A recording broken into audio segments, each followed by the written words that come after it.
تخيل أن شخصا يبدأ بقطعة أرض واحدة فقط، ثم تمر سنوات ليتحول الأمر تدريجيا إلى أكثر من 150 قطعة أرض موزعة في مناطق مختلفة داخل سويسرا.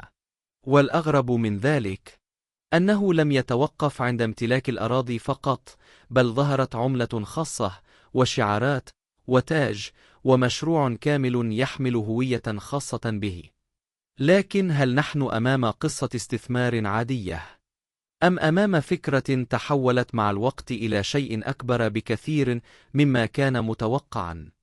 اليوم سنغوص في قصة يوناس لوفينر، القصة التي جعلت الكثيرين يتساءلون: أين ينتهي القانون؟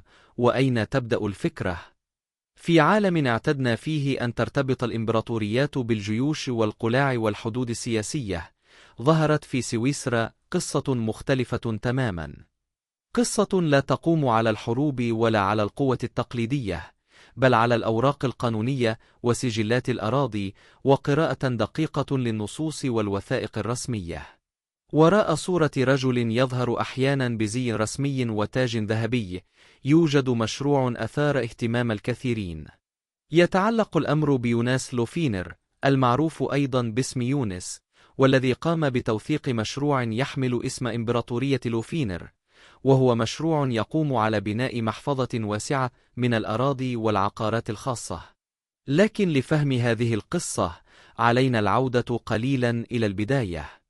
ولد يوناس لوفينر سنة 1994، وينتمي إلى خلفية عائلية تجمع بين عالمين مختلفين تماما. فمن جهة والدته حبيبة الرعب، وهي رياضية مغربية شاركت ضمن المنتخب الوطني المغربي للجمباز خلال بدايات ثمانينيات القرن الماضي. وتشير المعلومات المتوفرة إلى مشاركتها في الألعاب الجامعية العالمية الصيفية سنة 1983 بمدينة إدمونتون في كندا، كما كانت أيضا ضمن الوفد المغربي المشارك في ألعاب البحر الأبيض المتوسط بالدار البيضاء. وعندما نتحدث عن رياضة مثل الجمباز في هذا المستوى، فنحن لا نتحدث عن مجرد تدريب عادي، بل نتحدث عن ساعات طويلة من التكرار والانضباط والدقة الشديدة في الحركة والالتزام بالقواعد والاهتمام بأدق التفاصيل.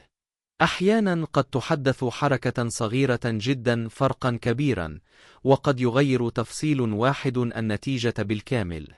وربما لهذا يرى البعض تشابها بين هذا النوع من التفكير وبين الطريقة التي ظهرت لاحقا في مشروع يوناس. أما من جهة والده، فتبدأ الحكاية في مكان مختلف. والده توماس لوفينر ينحدر من منطقة ريد موريل في سويسرا، وفي سنة 2014 قام بمنح ابنه أول قطعة أرض عبر إجراء موثق رسميا.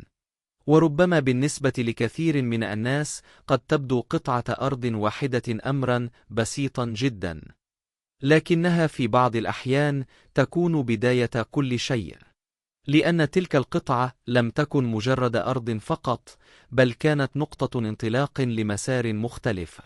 بعد ذلك بدأ يوناس في التركيز على دراسة الإجراءات الإدارية وسجلات الأراضي، والبحث داخل الملفات العقارية عن حالات ذات وضعيات خاصة. لكن هنا يبدأ الجزء الذي لا يراه كثير من الناس، لأن النتائج عندما تظهر تبدو سهلة من الخارج، بينما الطريق الذي سبقها يكون مختلفا تماما. فالوصول إلى مثل هذه الأراضي لم يكن عملية سريعة، ولم يكن مجرد قرار يتخذ خلال يوم واحد، بل تطلب مراجعة مستمرة للوثائق والبحث داخل السجلات ومتابعة الإجراءات الإدارية واحترام فترات قانونية محددة، إضافة إلى مراحل النشر الرسمية اللازمة. الأمر احتاج إلى وقت، وإلى صبر، وإلى الاستمرار في العمل